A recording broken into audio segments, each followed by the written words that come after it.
Hi, everyone. It's a little after 6, and this is your closing comment. It is video number 509. And I remind you, please hit the subscribe button. Subscribers are growing, and we'll be happy to have anyone who's interested. Okay, first of all, I want to say that the market here today was a dramatically split affair. The Dow was up 262 or 9 tenths of a percent, with advanced declines 2 to 1, while the Nasdaq was down 159 or 1.3%, with 3 to 2 up. So a lot of the big names were lower there. And I bring that up because there is a special report that is going out tonight. It will be an addition to the Daily Note, and it's about what I consider to be a digital uh, stress test. It deals with the first three. There will be more.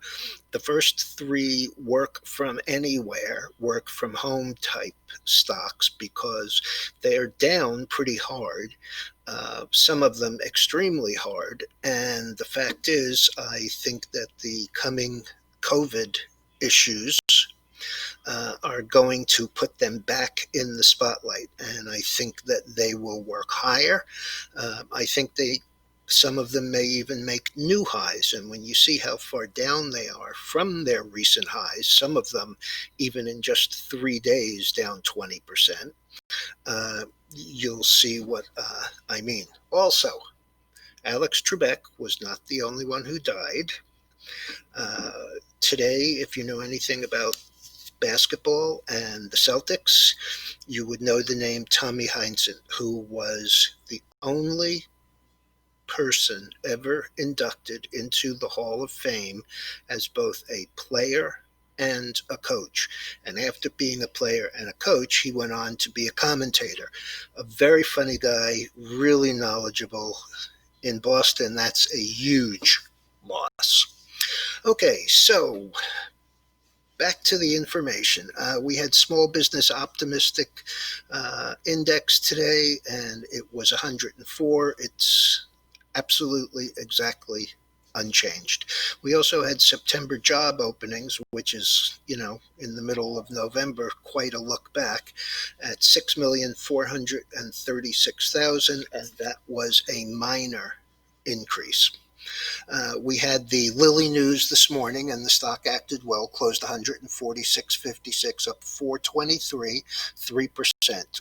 We had Boeing, which for the second day was up big, and that is one of the reasons why the Dow was up so sharply, while the S&P and the Nasdaq were down. It closed 188.69, up another 933 or just over 5%. And that was, I mentioned it this morning, excuse me, that Southwest Airlines, LUV, has stated that they were going to buy more 737 Maxes. And this afternoon there was talk that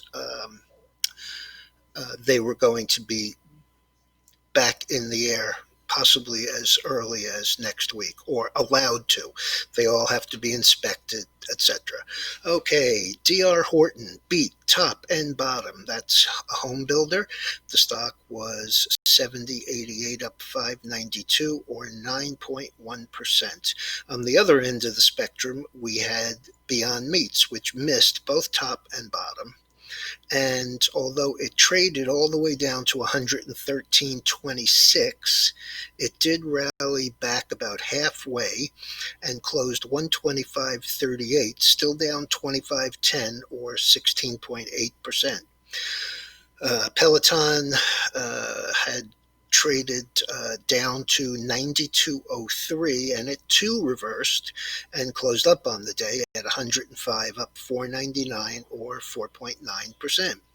Now, the three stocks that I've highlighted in the special report are Zoom, DocuSign, and Teledocs. Zoom today closed 378.38, down 34 86 or 8.4%. It too rallied, but clearly not enough. It traded as low as 366.26. DocuSign, which has come down from 250 in very short order, traded as low as 185.36 and closed 198.79, actually up $1.19.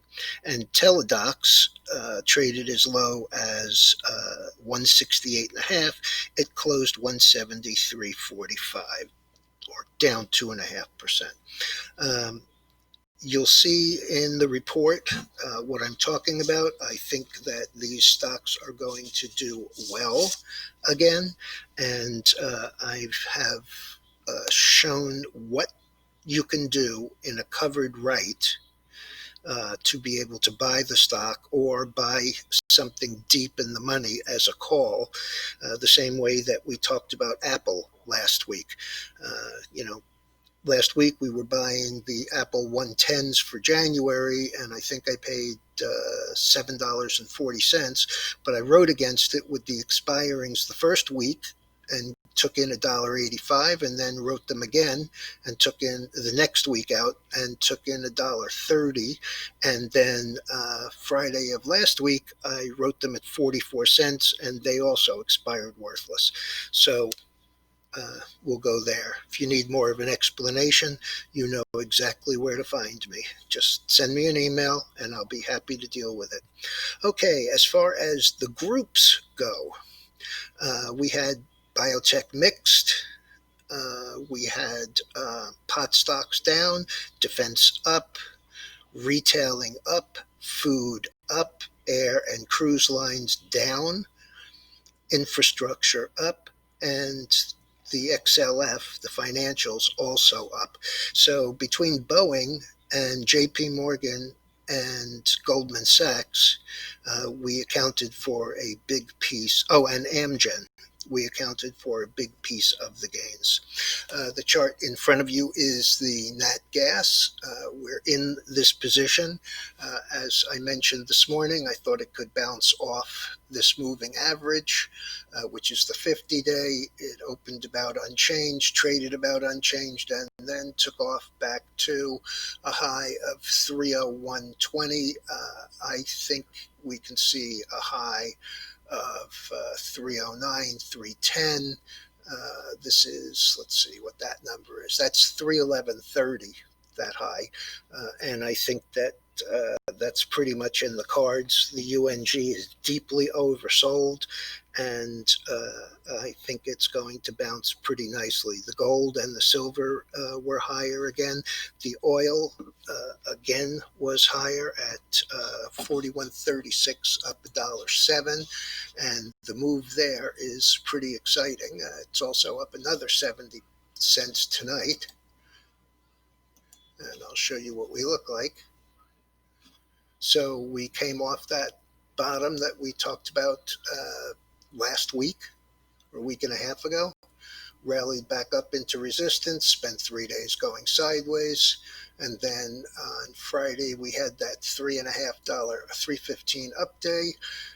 Yesterday we had a little bit of a retracement and a high of 41.84, and today we are still higher. The last is 41.99, up 63, but it has already been 42.27, which is up here.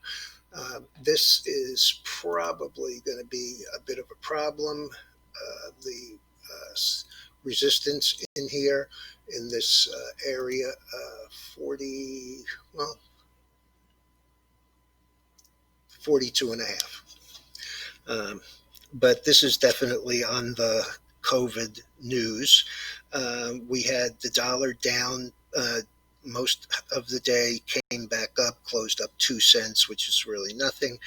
Bitcoin was down 95. Again, in the Bitcoin, I love the chart. I'm looking for a place to buy it back through the GBTC, and it's not really giving up much here. I think that we're going to have another one of these running corrections like we had here. Wouldn't surprise me to see it back down at 15,000. It's 15,415.